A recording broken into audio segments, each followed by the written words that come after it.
How's this tour been going so far? Good. Yeah. Good. Yeah. I like the feedback. It's good. You hear what people have to say, and it's nice when it's mostly positive, which is great. Absolutely. Yeah, I would think so.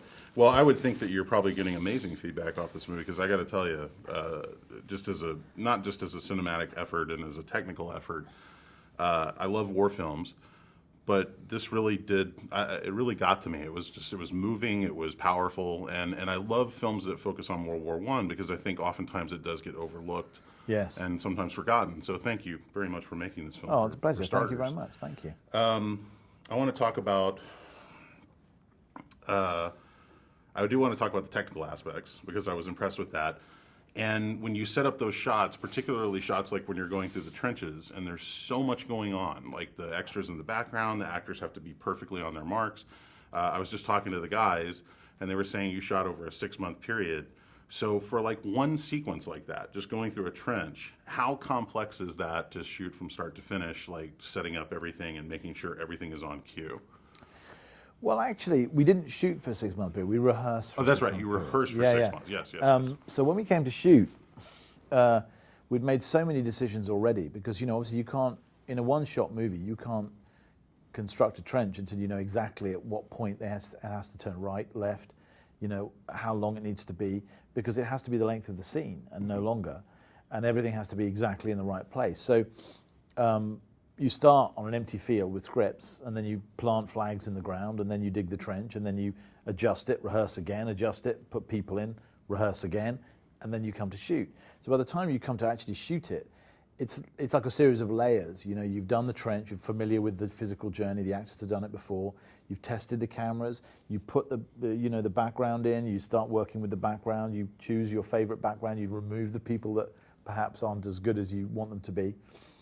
And by the time you actually come to shoot, it should just flow like life. And then you want something else. You want a little bit of accident. You want a little bit of magic, something slightly different. Just the way the bodies behave, the way background intersects with the main characters. So, if the weather conditions were right, generally speaking, we got it, quite quickly because we've been doing it for so long.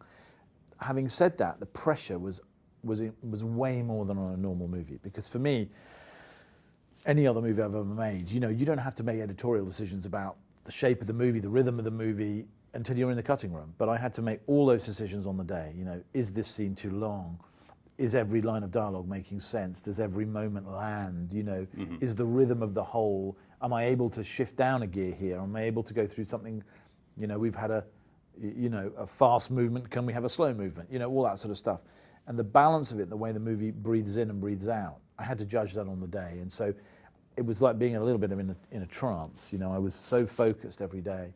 But it was a challenge, and challenge is what, gets you out of bed in the morning. Yeah, absolutely. And I respected the fact that you amidst all the things that are going on, you still found time to kind of, slow things down and take a quiet moment with an actor and really, show just kind of the humanity of it. And little things like, having the milk in the canteen and just taking time to do that. And I think that really does help the audience kind of give them a moment to breathe and see that these are real people and they are going through standard things they have to deal with on a regular basis. Yeah, I mean, I think you want a very tempo, shape, rhythm all the time. Atmospheres change, locations change, light changes, time of day changes. It's a ticking clock thriller in many ways. You want to feel the time passing, with the men. You want to feel the distance they still have to travel. But also, you don't want to get trapped in a kind of relentless tempo, stuck behind the men like a kind of video game, where your relationship with everything is the same, and you're just running. You know what I mean? It felt like it had to be this sort of this evolving fabric, this dance between camera and character and landscape, all of which are moving all the time. Yeah. And that was the language of this particular film, and it was tricky to create, but once we felt we got it, we all could sense that it was, that it was going in the right direction. It's also a beautiful film, and Roger Deakins does amazing work. Is there a particular scene that kind of really spoke to you and made you think, wow, that's such a beautiful moment, I can't believe we captured that the way we did? Maybe when I look back on it, I'll think that way. But I think when you're in it, you know. I think you know how it's constructed, so you're very difficult to be objective about your own film. Think, wow, that's beautiful, because it's sort of part of you in a way. Mm-hmm. But I think what delighted me about the movie often was that it was so much stronger than I had imagined it. And that's what happens when you work with great collaborators. You could imagine the flares going over a city at night and a burning church, but when you've got artists of the caliber of Dennis Gass as a production designer and Roger Deakins, cinematographer, it just gets elevated to another level. And what you'd imagined is I look back at what I thought those scenes were going to be, and they are better, but that's not because of me. Yeah. Real quickly, the end of the film has a dedication to your grandfather, Alfred. Very interesting man in a lot of ways.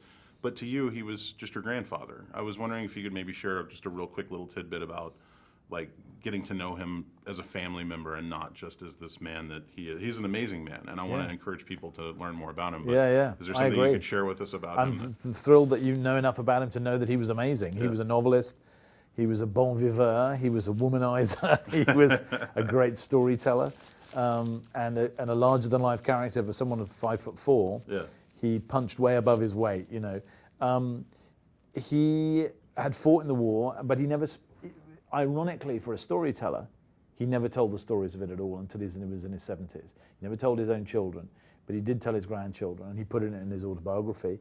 But even his autobiography doesn't do it justice, because they were oral histories, and when you hear it being told to you by a figure who you adore and a great storyteller, they have a different flavor. And the feeling of it was incredulousness that he survived. That any heroism that he was a part of, he won 2 medals, was totally accidental and merely because of instinct, that he saved someone or captured people. And yet somehow the bravery of him shone through. He told a story about this, carrying a message through no man's land, and that image of that little man running with that message in that vast wasteland stuck with me, and that became the sort of idea of this movie. And then we took that and enlarged it and developed it and thought, well, what if he just kept going? That messenger. So it's not about my grandfather specifically, but it is because of him that I'm interested in the war. It's because of him I made this film. Yeah. Thank you for making this movie. Thank you. It's a pleasure. Thanks very much. It's great. Thank you. That's cool. I'm Mark Walters of BigFanboy.com. I'm sitting here with Krysty Wilson-Cairns, screenwriter for 1917. Thank you so much for coming to Dallas. I know you're really excited about being here. I am. It's great to have you here for this film. Thank you for having me. What a delight. It's definitely one of my favorites of the year. Oh. And so I think you guys did an amazing job. Amazing. Thank you so much. Yeah. I want to talk about, when you write a film like this, what are some of the things that, in your mind, as a writer, are the most important things to bring to the screen? Because obviously you want to show that these people are real people. You want to show the humanity of them. Yeah. But you also want to show the things they had to endure. So when you're balancing that as a writer, what do you work with there? I think, to me, first and foremost, every story, doesn't matter what it is, the most important things are the characters. Mm-hmm. So you have to build characters that the audience see themselves in. And if not themselves, see someone they love, see their son, see their father, see their brother. And so that was our very my very foundation for this film, was trying to build a world in which you would want to follow Blake and Schofield through this nightmarish journey. And then, of course, you're telling a story about World War I. You have a burden, but also a privilege to history to tell what these men went through, to be, for a very brief time, the storytellers of the horrors, but also of the triumph of the human spirit. The fact that we created hell on earth in the First World War, but we kind of also ended hell on earth. Yeah. Eventually. It took us a while, but together as a people, as a civilization, we worked to make a better world, briefly, or we tried. And I think that ultimately, to try and convey that in film, is very difficult. And so you have to look to the characters. And so you have, a character like Schofield who wants to go home and has the priorities that you and I might have. Mm-hmm. And then you have a younger character like Blake who wants to be a hero. And so in the kind of building of them, you have larger metaphors, but ultimately it's about the two of them. Yeah, and also the fact that, one of them has the motivation of the brother, whereas the other one doesn't. Yeah. And so, they can't see eye to eye because they're not going after the same thing. Yeah, yeah. Well, the thing is, even though this is a war movie, one of the things I'm kind of most proud of about it is that you don't need to know anything about the First World War to sit and watch this film. You don't even need to know what happens in 1917. You just need to know that, would you sit and watch a movie where you watch someone do everything they can to save someone they love? Which that kind of theme transcends war. Although I think all the good war movies are about that. Yeah. I also think it's important because it seems like nowadays we lose so much of our history. You know, maybe it's not being taught in schools or it's not being taught enough. Yeah. And so it's important to have movies like this that remind us, you know, yes, this did happen and yes, it was this big. Yeah. You know, and so again, as a writer, it's an important duty to be able to Massively. And I think, you know, I'm a real history nerd. Like I love learning about the past, and that was really that's inspired by my grandfather, who he didn't fight in the wars. He was too young, but he grew up in Glasgow, where I'm from, where the First World War decimated the male population. A whole generation didn't return. Yeah. Women worked in the shipbuilding industries. It was, you know, and it created a long shadow that profoundly affected his life. And he really believed that if you learn history, if you learn how these catastrophes are brought about, you might be able to create a world in the future where they don't happen.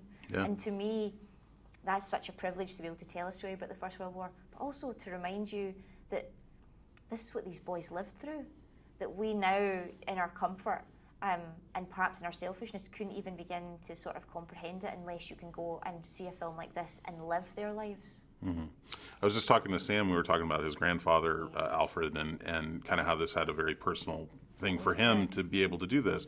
Working with him, talk a little bit about that experience and how that collaboration worked with you two. I mean, Sam's just a joy to work with. Yeah. He's obviously, I mean, for many reasons, he's a genius, he's a visionary, you know, all those things that you kind of hope someone will be, he is. But for, I suppose, slightly less obvious reasons, I love working with him because he's very open, he's very generous, he's very honest. He gives you the space to pitch bad ideas, which, if you're a writer, you know is crucial because you need the bad ones to get to the good one. And then the other thing that really matters to me is that he treats me like an equal. And I think, I mean, not even just being a young woman, but that's often plays into it, but just not being Sam Mendes, you know, not being someone of that talent and caliber, to sit in a room with him and for him to listen to what you have to say and to you know, to let you change his mind, is really something. It's really special. And I think everyone would say, Sam leads from the front. He knew exactly what he wanted from this film, but he wasn't afraid to take everything that we could give, not just me, the writer, but Dennis Gassner, the set design, Roger Deakins, the actors. He allows you to build the world with him, and that's something special. Has there been a particular thing about like some feedback that you've seen from people who have seen the movie, whether it be war veterans or just people who have had family members that served in the military? Has there been a particular piece of feedback There's been actually really special moments. We've done a few sort of screenings, like the film's not out until Christmas Day, but they do sort of, you know, we travel the country and get to show it, which is, I mean, such a privilege to speak to people afterwards. But yeah, there was a few people. We were actually in Washington, and a couple of women that were in the Air Force came up to me afterwards. It was a special screening at the Motion Picture Association, and they spoke to me just about how it was actually such a wonderful conversation, how much they felt seen and heard, even though, you know, there's obviously George and Schofield and Blake and Dean are both men, but just the idea of like what it's like to be a soldier, but to also be a human being, to not just be a uniform or to be someone, you know, an empty thing inside brass and kind of tanks, but to be a human being with a family, with a life, with hopes and dreams. And that had it meant so much to me because I have so much respect for what the men and the women in the armed forces do, and so to have done something that they liked was really meaningful. Yeah. Thank you, Krysty. I appreciate it. Worries, I cannot wait for last night in Soho, good. too. I know, I can't wait. I've seen some of it. I'm so excited. Can't you. wait for it to be out there. Such a pleasure. Wonderful Thank you to very meet you. much. Yeah, It was you really are lovely to terrific. meet you Yeah. as well.